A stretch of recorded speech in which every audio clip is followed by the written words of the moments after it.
Okay, we're off, and then we have, in the white corner, we have Sam versus Geezer in the black.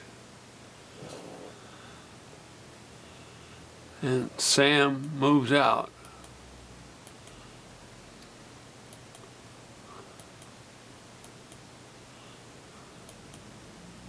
Oh, and that bishop sacrifice. What is going on here? Okay, Geezer cannot castle now. Oops, and he's in check. Be a good time for Geezer to protect himself and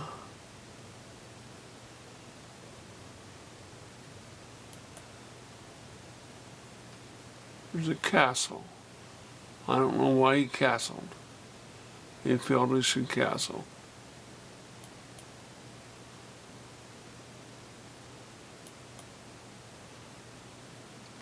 Okay, in place of moving that knight, I thought bringing out the queen.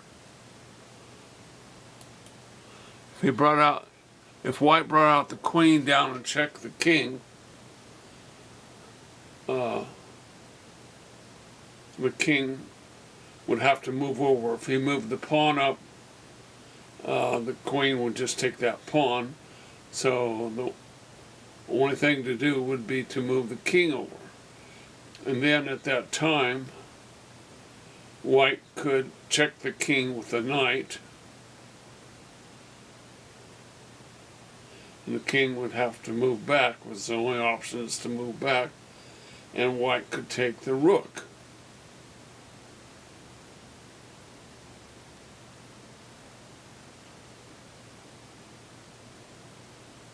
And then he could jump out.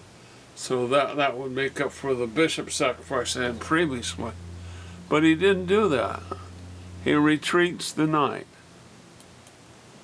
So, sigh of relief. Start blocking this hole.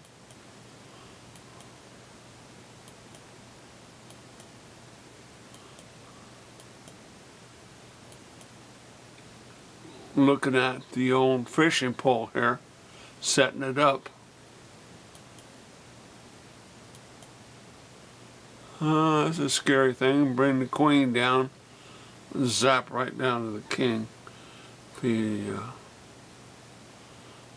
brings that knight down, and then he could check with the queen. But so that's pretty safe because the bishop protects the pawns and the rook protects the bishop. So it's hard for a queen to really do much in there. Okay, now he wants to get rid of Geezer wants to get rid of that knight, so he do the fishing pole. Oh, so that didn't work out. So what's he gonna do now to protect his queen? And got a queen thread on there. If White took the knight, it would just be a trade, because then he could take him with his other knight. Black could. So Black Geezer decides to check the king, then take the bishop. Now he's still faced with that knight being there. He blocked the queen out.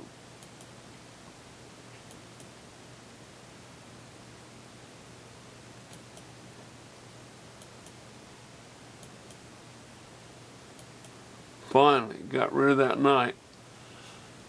But it's hard to do much.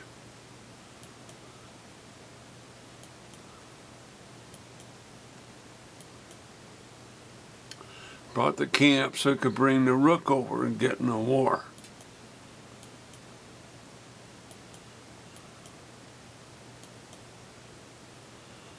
Okay. Got rid of that pawn. Now he's got Black's got the queen rook into that pawn. We can just get rid of the queen.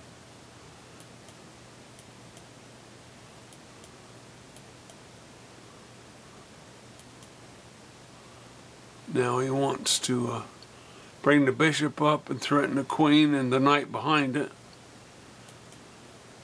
We moved the knight behind it.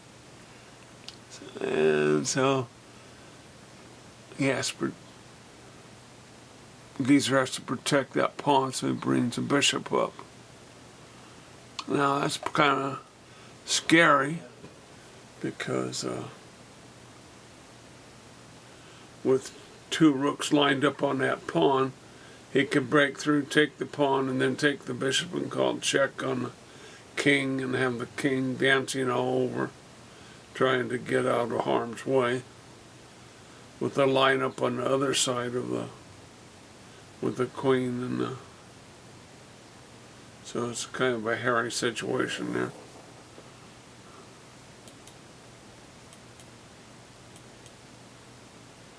Okay, so that's definitely dangerous.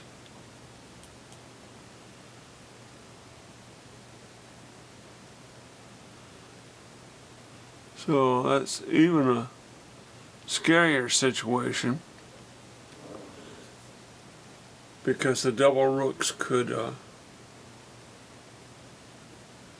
take the pawn, then take the bishop, call check. He's got the queen on the other side, so if he went back, he could be caught. You know, it's a hairy situation there. So, what's he gonna do?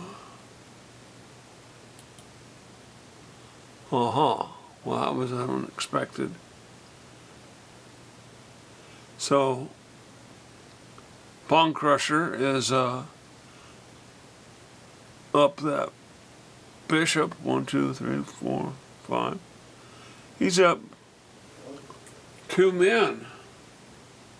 So he ought to just take that rook, because he's so far ahead in material.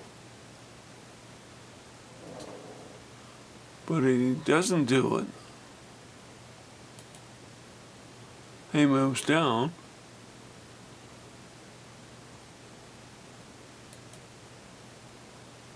So now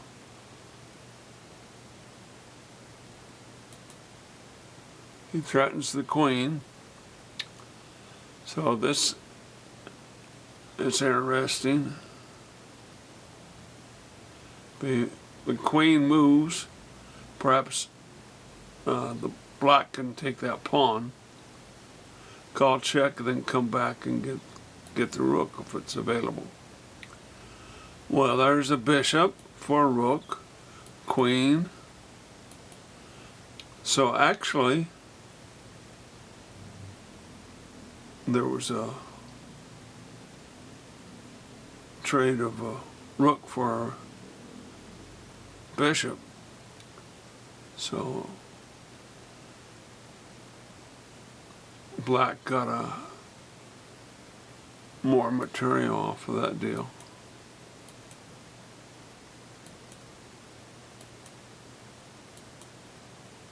There's another instance where a trade would have been good.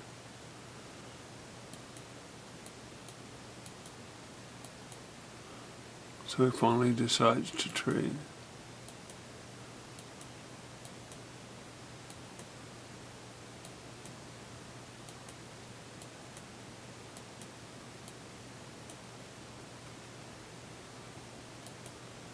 Okay, back up here. So if he brought that pawn down, it would be a fork. So got scared on it about the possibility of that fork, so he moved the rook way over there. Get it out of the way. Now it's just a chase down to get a queen. And so black pretty much has it now.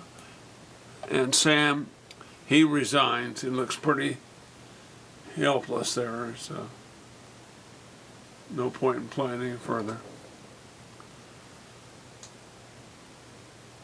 Pawn Crusher 9 wins. Peace. Don't break the lock.